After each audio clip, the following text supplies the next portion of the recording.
Hey, this is the Beyond the Dojo podcast. I'm Lauren. I'm Jeremiah.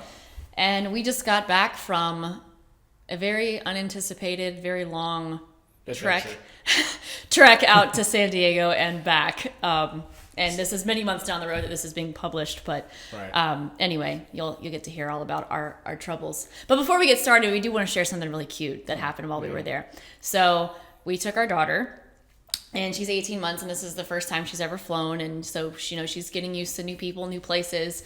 And while we were there, the entire time, these adult males are trying to peekaboo, make fun with Naomi. Yeah, and then try to make a connection there, right? Yeah, you got Steve Ubel's longtime student Wayne is trying to play games with her and pretend to be a monster, and Steve Sensei is sitting there holding towels and playing peekaboo with her and stuff. And she's warming up to everybody. Strange to see that side of both of them to be. I figured Wayne would be that way, but when I saw Steve, I was like, I don't know. Hey, when you have hardcore karateka, but you put a cute little girl near them, they're just hi. They melt, yeah. We're friends. The funniest thing was we got to train in their normal dojo training. Yeah. And Naomi was kind of having a hard time because it was nap time, but toward the end, we have this video of they have a makiwara set up behind their dojo training area. And it's a platform with a makiwara attached to it. So you've got Bao holding down the platform and Wayne standing there with his foot on the platform. And then Steve picks our daughter up and she's punching the makiwara because she saw everybody else doing it. And Wayne's stomping his foot on the platform to make the sound. And Bao's holding it down. Oh, just absolutely hilarious. It's the cutest thing ever. Yeah. Side note, thanks great. Guys, that was pretty cool. It was pretty cool. That'll be go down in history memories because it was just so funny trying to make a little girl smile. She was having a great time. But so we just got back from San Diego and we were going out to a seminar out there. Yeah, it's HDKA summer camp. Yeah, and Scott Langley and Steve Ubel. Yeah, and that's the first big seminar like that Steve's done in maybe 7 years or something crazy. Yeah. Oh, wow. So when we had heard that that this seminar was happening, we're like, oh yes, we're going. Yeah. But we also tested for yondan while we were there. Yep. So we figured we'd share a little bit about kind of getting up to that point and kind of how it went. Yeah. Yeah. So what did your preparation look like? Because we had the conversation back in February. We were asked sort of to test for yondan. So Well, it was suggested. It was suggested to test for yondan. We took the opportunity in July to test. Mine, I felt like I was, I'm still out of shape, but I felt like I was too tight and a little out of shape. So I trained 5 days a week. Mm-hmm. My normal training time at 4:30 in the morning, I did about 30 minutes of either kettlebell work or dumbbells, about 10 to 15 minutes of stretching after I got a good warm up, a good sweat, and then the rest of the time was kata over and over again, just so that I could get the endurance. Because in my mind, I did Nijishio as my tokui kata, and been working on that kata for a while, so there were certain aspects of it that I knew I needed to kind of shore up, and then I just was convinced that I was going to be asked to do konkudai. As your second kata? As my second kata, so I did konkudai oh my gosh. Great way to get in shape. Yeah. I mean, it got my lungs up a little bit better. I mean, obviously I still need a little bit more. But yeah, it didn't happen that way. I did my tokui kata. There was a couple questions about certain things that I did differently. I think I made valid points on why. So we're talking about just prepping. Oh, I'm sorry. He's just cutting right to the chase. Yeah, my bad, dude. So yeah, I did that for 5 days a week, and the other 2 days I stayed home with Naomi in the morning. So that was my break. I didn't involve a lot of people. I didn't have our Monday night classes. They'd be like, "Oh, Jeremiah, what do we need to work on?" I was like, "Oh, let's just go through the classes." I didn't really involve a lot because in my head, not to say they couldn't help. It just in my head, I had a plan already set out, and I just followed it and just trusted that I knew what I was doing to get ready. Yeah. And I felt like I was most limber by the time we got camped there. I had decent strength and stamina that I felt like was good. So I felt my preparation was, well, we passed, right? We can say that. Yeah, we can say that. We didn't fail you guys. We didn't fail. So I feel like I was correct on my preparation. Only thing that I didn't do physically was I thought about a lot of different variations of application. With yondan, I think there's a lot of questions about, why you do certain things and how you do them, and that's kind of was part of the mental preparation, was just making sure I understood why and what. So, yeah. And for you? It has been harder for me to have a structured time to train, and I'm not saying that as an excuse, but it really has been. And we're still navigating parent life, and I have to be a little bit more, involved with taking care of the kid. So has been very that translates to our daughter is a mommy's girl, and right now daddy is the enemy. It is all consuming. Yes. So the good thing is that over the past number of years, I've been doing katas, like higher level katas, and having them broken down and fixing a lot of those technical details. So as far as that preparation goes, I've been doing that for years. So I was pretty confident in the way the katas were going to look when performed. So I wasn't as concerned about technical details. I had already done chinte in the past and done a lot of technical work. And if you've been following the podcast for a while, you probably recall when I was talking about chinte a couple of years ago.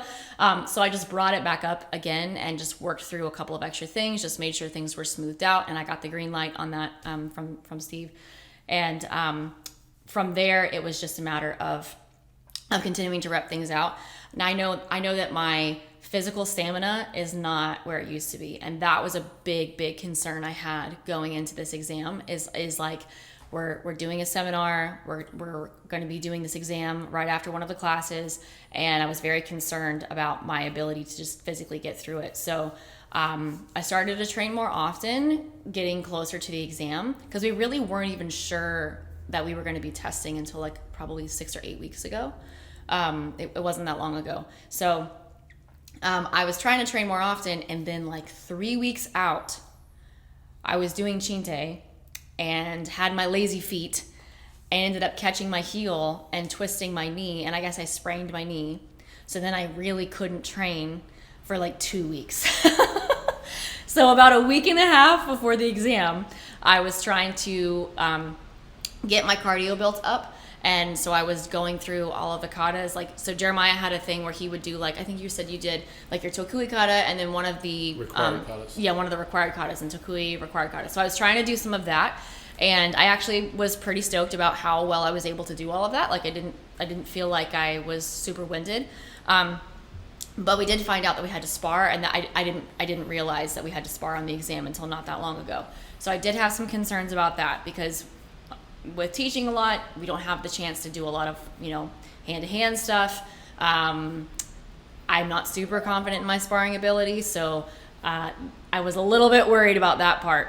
But I did spend some time trying to mentally prepare and like try to walk through all the movements in chinte and try to mentally get myself ready for the application portion. I'm like, okay, this move, we could probably do this. This move can probably be that. This can. So I tried to pretty much have a pretty decent grasp. And I'm like, it's probably going to be like, the standard, like the beginning movement, and then some of these other ones, like the kick into the big circle block. Like, so I'm thinking through some of those movements. So I did a lot of mental preparation for the application portion. But I think my last day that I really trained was Monday, and we left on Thursday. So I came home, got the baby to sleep, went out in the yard, and if you're in Florida in the summer, it rains all summer. Time. So the grass was wet, it was super humid.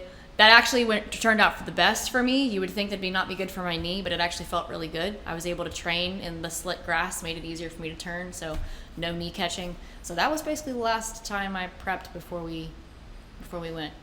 Yeah. So I think a big part of the prep is as you get higher down ranking. I mean, obviously, we're only yondans, right? But I feel like a lot of it is mental, like just knowing like application and ideas and practicing it out. But a lot of it is just figuring out what and why you're doing it.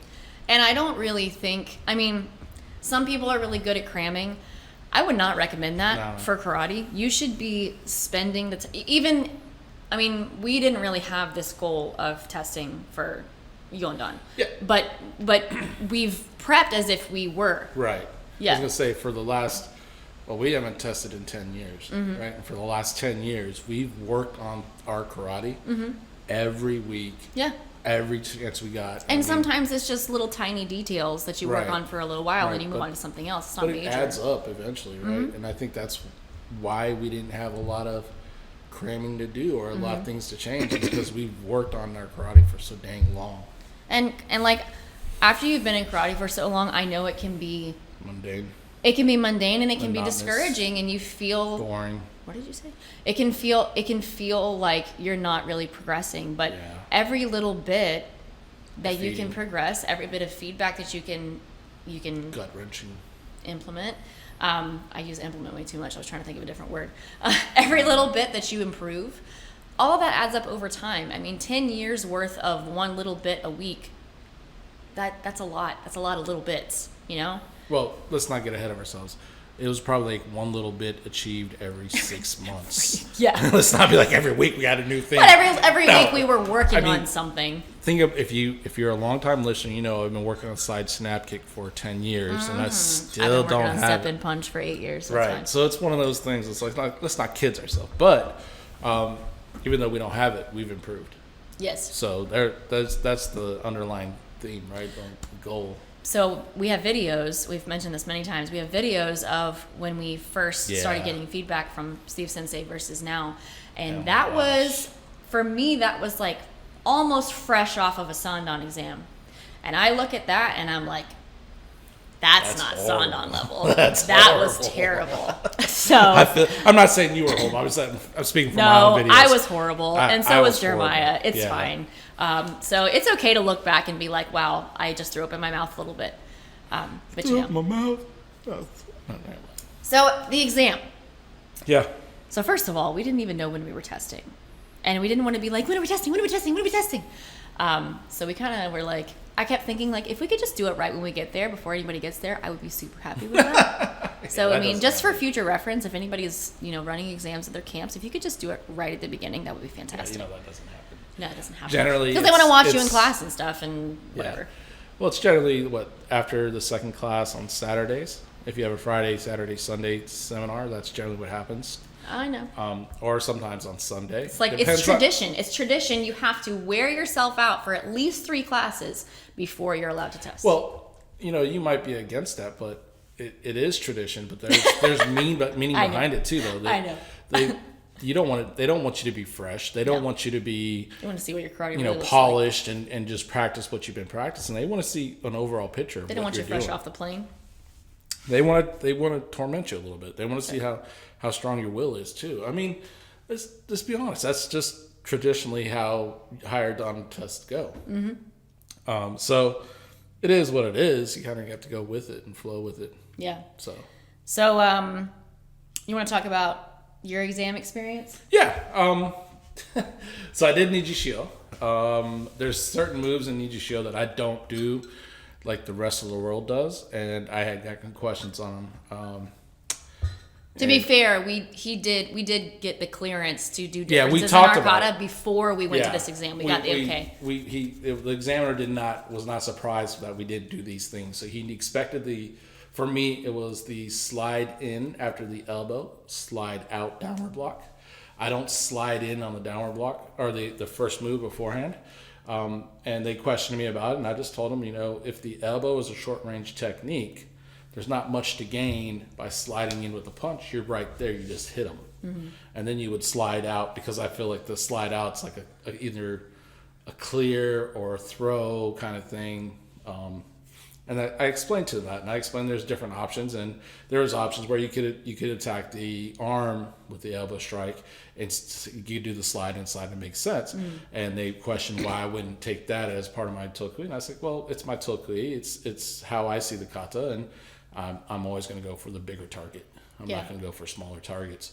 So even though they begrudgingly accepted my explanations, you could tell, I had the question. So 95% of the world's doing it wrong and you're the one doing it right. I was like, no, that's not it. Yeah. I said, if I'm teaching the kata to somebody, I'm going to teach them slide in, slide out. But again, it's my personal kata, my personal interpretation.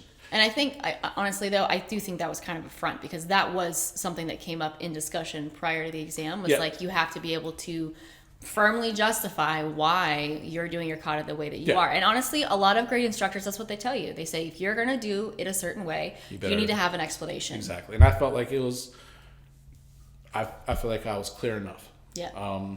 Did Tokui kata once, and that was fine. Then they asked me to do jite. And when they asked me to do jite, I was like, you got to be kidding me, man.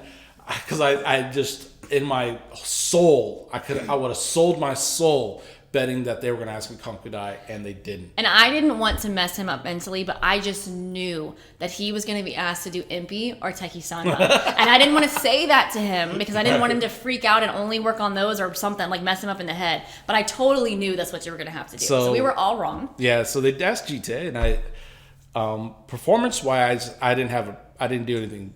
I wasn't off. My footwork was slightly off, but other than that, I was told... It mentioned that I had made like Steven noticed one major issue, but that wasn't corrected by the board, so I didn't think anything of it. To clarify, Steve was not on the. He was not on the board. He was just watching. Do that. He doesn't do the grading stuff. But the board examiners, said I screwed up. I ki'd on the second to last rising block instead of the last one, and they asked me if I messed up, and I was like, yeah, I ki'd on the wrong block. So they're all right, do it again. I'm outside this glass door holding our kid, and I see him. He's right in front of me. I see him ki on the wrong move, and I'm like, no! So, that's the wrong one! So that is definitely a we get on our students all the time. I do that a lot. I will do a good performance and then make the most dumb, careless mistake you'll ever know in your life. It's just, I don't know what it is. It's a hiccup of mine, and I'm trying to get over it. But, so I do it again. So the second time I do it, I didn't ki in the first ki, which is this move here. I went, eh. And then I was like, that was kind of weak. Maybe I should do it louder. He did not ki. And then I decided not to because it was like so far after the move that I was like, it was like, okay. So I didn't, and I ki'd on the second move correctly. And they're like, all right, thank you. And they walked me off. I'm like, yeah, I screwed that up. Right. And the whole time I'm just thinking, oh my God, maybe they will figure that if he can get one right on one and one right on the other, maybe they'll just combine the two and they'll let it go. I was hoping that it was loud enough to where they could hear it, but obviously it wasn't. So Lauren went up and did her I sparred Bjorn and Patrick Chen, right? Patrick Chen. Yeah. Bjorn is from Sweden. He's bigger and broader than me. Bro. Big dude. This is a big dude. Okay, let me just make sure this is very clear. He's huge. Yeah. But you know what? He must have been in this situation before because he was a great uke. Like he challenged you enough. Awesome. He didn't try to like dominate you. He let you do your thing. He kind of was keeping good distance. He would challenge a little bit. And I felt like I did decent. I felt like I handled myself. I was aggressive enough. I wasn't being passive. When I was being passive, I was hoping that he would attack and I could show another element of what I do. But he really never committed to it. He never really committed to the attack. So I was like, okay, so I got to change that up a little bit. Then Patrick came up, and Patrick is Lauren's size. He's just a little bit taller than me. A little bit taller, but he's Asian. So he was about it, man. He was like, yes. Yeah. Dude, that guy was about it. I would train with that kind of person and love it all day long. That would be awesome. That spirit, people say spirit doesn't matter. It does matter. Yeah, but it wasn't just spirit. He was good. He was good too. Yeah. Good distance, good timing. Yeah. Was sharp about things. So I don't really change my approach a lot when it comes to sparring. I do what I do. And within what I'm doing, I have a array of things I can do. But if they allow me to do one thing, I'm just going to do it till it doesn't work. That's just my, I guess, dumb approach, not very artistic approach. So I hit Patrick in the face, man. Bro, if you're listening, I am so sorry. Right. And it wasn't out of frustration. It was, I expected him to not be where he was. I was coming in with a combo, and I didn't expect him to plant and to come in. So I was just flowing with the combo, and bam, I hit him. I was like, oh Jesus! But both matches I felt were fun. Mm-hmm. First of all, fun. Mm-hmm. Secondly, I felt like I displayed enough to show that I have some grasp of kumite, and I understand what I'm doing. Yeah. And then they asked me to step aside and Lauren test, and then they brought me back in. And before they announced, pass or fail, he's like, do you know the kiais and jite? I was like, yes, I know the kiais and jite. Then do them. Literally, do them. I was like, okay, so I did it the third time and got it right. But in my mind, I was like, damn it, why am I always got these like brain farts, It's just horrible. So. And to those of our students who are watching, that sounds very contradictory to what we tell all of you, because we tell students all the time that we will fail you if you don't kiai in the right spot. Yeah. So when Jeremiah did that, I was like, oh, sweet Lord baby Jesus. That's why we tell you, because that's why we tell you these things, because don't do as I say, don't do as I do, say do as I say. Anyways, so that was good. The feedback was unique and interesting. I think it challenged things that are not within my normal realm or my own broad or scope of what I think karate is and should be. Mm-hmm. And I take it as that, it is what it is. It wasn't really critical. It was just like, you need to broaden your scope more. Yeah? And I can respect that. So yeah. So it was my turn, and I gotta tell you, like, I get intense adrenaline rushes, and everything goes in slow motion when I am having an adrenaline rush. And so I thought that I did all of the slow moves, super slow, and chinte, and all this stuff. And then I watched the video, and I'm like, oh, that was like normal speed. Yeah. So like, it wasn't horrible, but I went in my mind extra slow on the slow moves and extra dramatic on stuff. And when I watched the video of it, I was like, oh, that just looks normal. But my brain was going 100 miles an hour. So I did chinte, and I did do my kiais in the correct spot on chinte and on the other one. I fully expected to be asked, so I did chinte, and there's an alternate ending to chinte that is not commonly taught, and I don't know many people who know it, but Steve Sensei learned it. He wasn't taught it. He saw one of the seniors in Nakayama's dojo practicing it, and I think it's more akin to other styles of karate. I think there's a version of chinte out there, and that it's kind of similar to that, from what I understand. I like that ending as opposed to the 3 hops. So I've been practicing that. I got the okay to do that ending. So that's what I was questioned about right after chinte. I was like, why are you doing this ending versus the other? Are you saying that, everybody else who does the hops has no merit? And I was like, well, no, I'm not saying that. I'm just saying that to me, this makes more sense for my body. The only application that I've seen for the hops, the only reasoning behind it is either getting back to your starting mark, like for sake of tournament, or there's an application of supposedly like getting into a headlock or like a neck crank, and you're kind of moving yourself backwards. Yeah. I can see that in some situations, but for the average human versus me, I would have a harder time from that previous move getting them into that position. I'm not saying it's impossible, but it's harder for me at this level to see that transition. So I just prefer the alternate ending with the additional movements to get back to your starting point.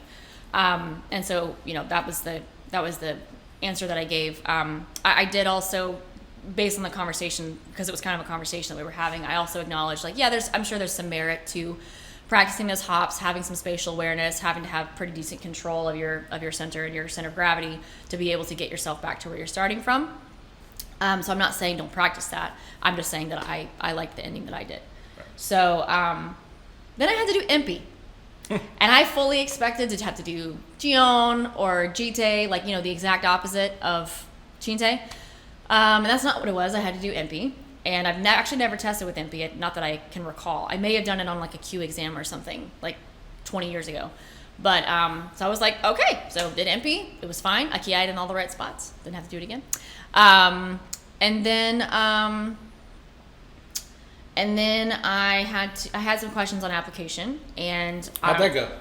I don't think it went well at all. Oh, really? Yeah. Huh. So I had verbal answers, but then we were also asked to demonstrate, and for some reason in my mind, I did not see that as being part of the exam. I have no idea what I was thinking.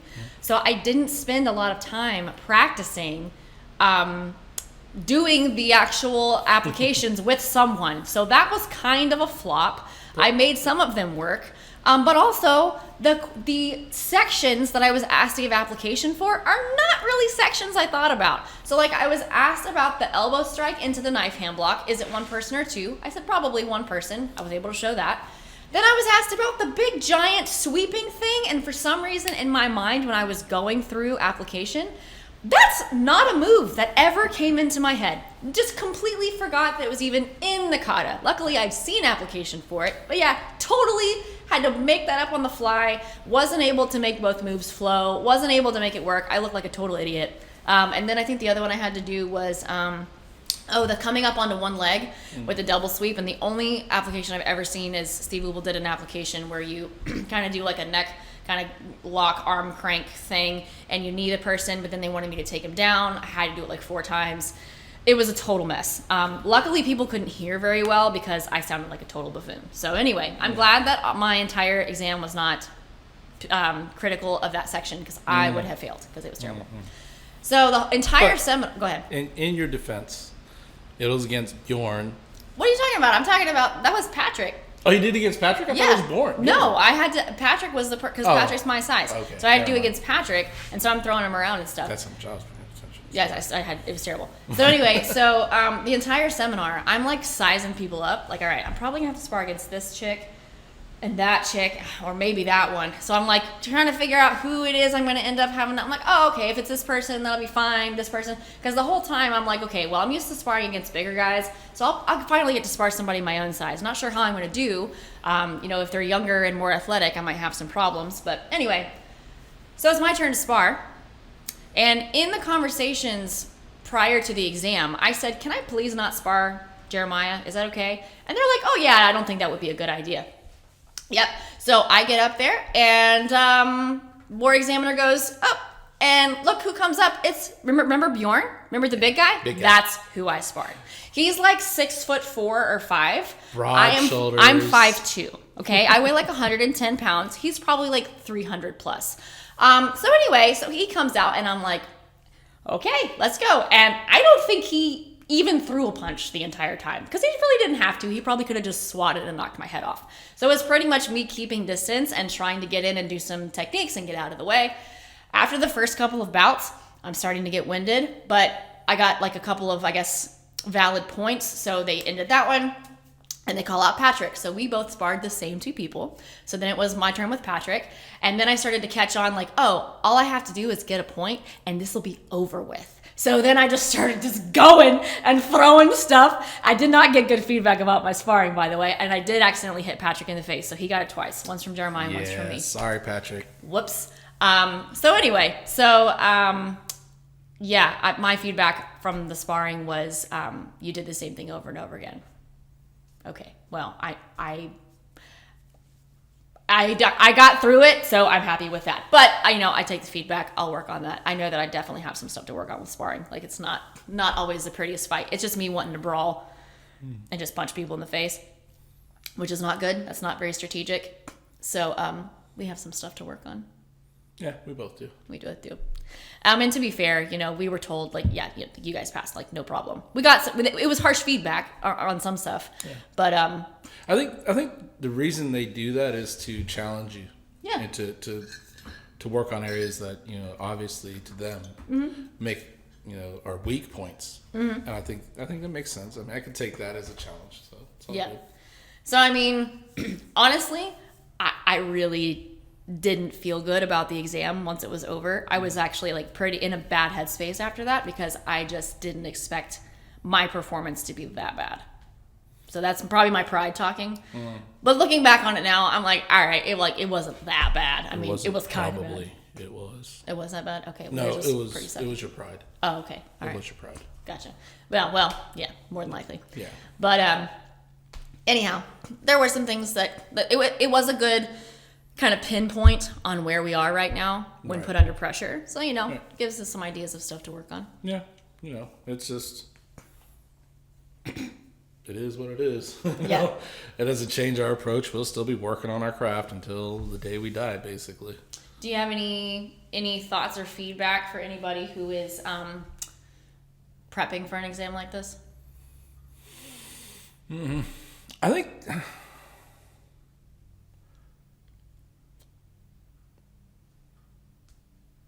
depending on the organization, yondan tests could look different. Yeah. And I would encourage you just to not try to change too much. Mm-hmm. Do what you're doing. Mm-hmm. Make sure it's correct. But if you're doing a toki kata and you're changing a lot of it, you probably want to change go to a different kata. It's not changing a lot of it, like improving it, or changing it to be uniform with the organization. Well, both. Okay. Both. I feel like to make major changes before a test is a bad idea. Yeah. You're gonna have adrenaline running. You're not gonna be performing at your best. Honestly, I don't think anybody's ever been like, that was a great Don exam, and I did great on it. I should have passed. And I never heard that from most people. Most people. That's people not self-aware. Most people are like, I didn't do what I was supposed to do. I didn't really perform the way I thought I would, and that's kind of expected. Right. That's part of the test is that they don't want you to. They want to see the worst of what you got, not the best. Sure.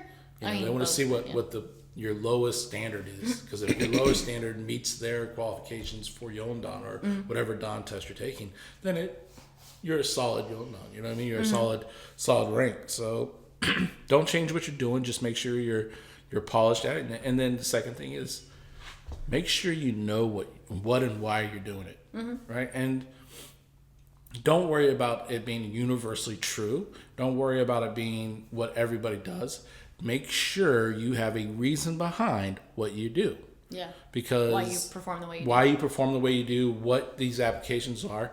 Because in all reality, if you make it work, they can't really argue it. Mm-hmm.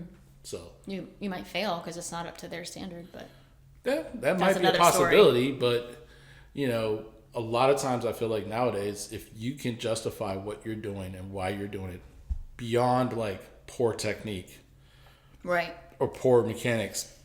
And you have to know the difference by this level, for sure. Yeah, you should know the difference. Then I think people are more accepting of why and what. Mm-hmm. Other than that, don't forget to buy beers for your guests because they deserve it. They volunteered. Drinks afterwards. Well, they volunteered themselves, yeah. Put themselves in a situation that most of the times they're going to get punched and kicked and maybe possibly injured. Mm-hmm. Because a lot of times in these Don tests, people go, you know what? I see blood. I got to dominate these people. I got to beat them down. And their whole, the Budo part of our martial art goes out the window. And as long as they feel like they beat them down, they did good. I got to say, Patrick and Bjorn are two of the best uke I've ever seen on an exam. I've awesome. Never seen two people do a better job at challenging the person testing and also making them kind of look good at the same time. They did a really good job. Man, we passed because of them. I'm just gonna put it out that way. Maybe. We passed because maybe. Of them, so. Well, I would say for one thing, and I said this earlier. You should be working on, even if you don't have the goal of testing, you really should be working on improving your karate anyway. But if you know that you're a person who tests, you shouldn't be waiting until the last minute to make improvements on what the next exam is. This should be an ongoing process. There's usually a time gap allowed between different Dan ranks. You have a certain number of years you have to be a rank before you can test for the next one. Then use that time to improve on every single aspect of the next exam. Every piece of content that you're going to be required to know, and then anything that's at that level as far as mechanics or application or sparring or whatever, work on that stuff way ahead of time. Don't wait until the last minute, because if things come up like what's going on in our lives where everything's kind of all over the place and scheduling's messed up, I still passed the exam because I've been working on this stuff for a long time. If I hadn't been, I would not have passed the exam. Okay, exactly. I'm just telling you. And there's something else I was going to say.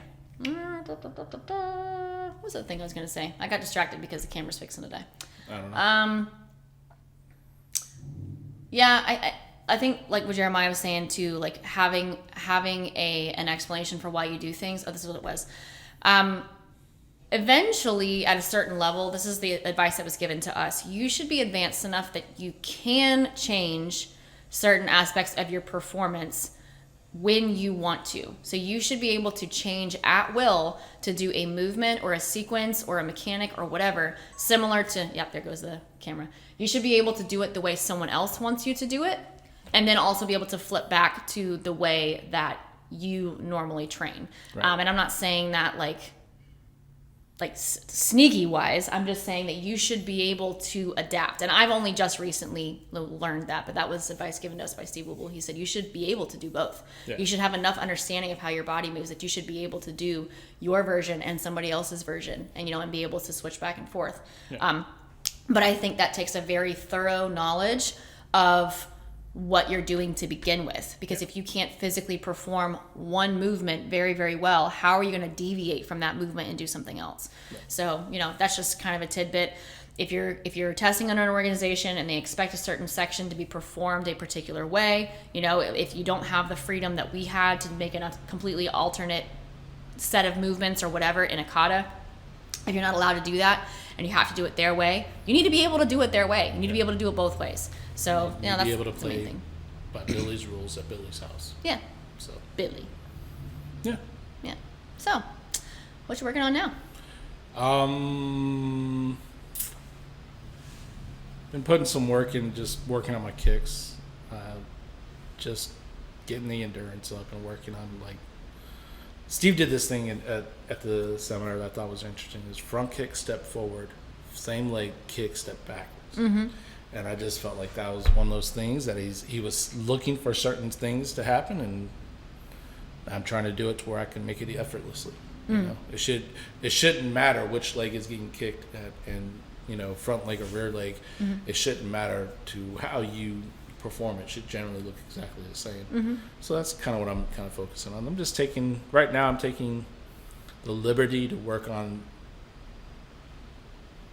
odd things that I don't normally work on. Okay. That makes sense. It's not odd that what I'm working on is just the things I don't really work. I'm not working on right now. Yeah. And then I'll probably get back into it again. Mm-hmm. Next week will be, this week already starting to get back into working on better control center. Yeah. Better movement. So. Cool. And you? There were a couple of specific pieces of feedback that I got from Steve this weekend, and one of them was a question that I had regarding double punching, like if you're in a front stance and you do reverse punch and then straight punch, so yakizuki, chokazuki, I guess it would be. Yeah. So not kizamizuki where you're rotating the hips, but keeping the hips in shomen. And you see this in like Hangetsu, when you're in Hangetsu dachi, you do inside block, reverse punch, straight punch.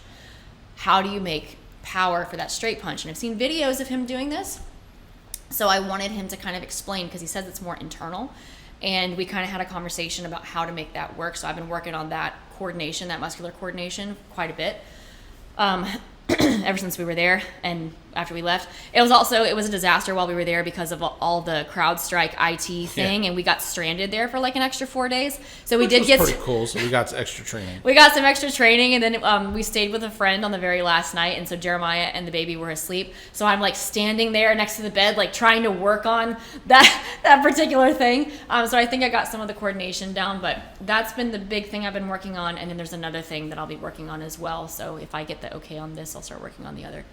But yeah. So always new things to improve. Yeah, always. Yeah. Well, thanks for listening throughout the this whole spiel. Yeah. And just another day. Yeah, basically. Yeah. Nothing's changed. All right. Thanks for listening. Bye. Bye.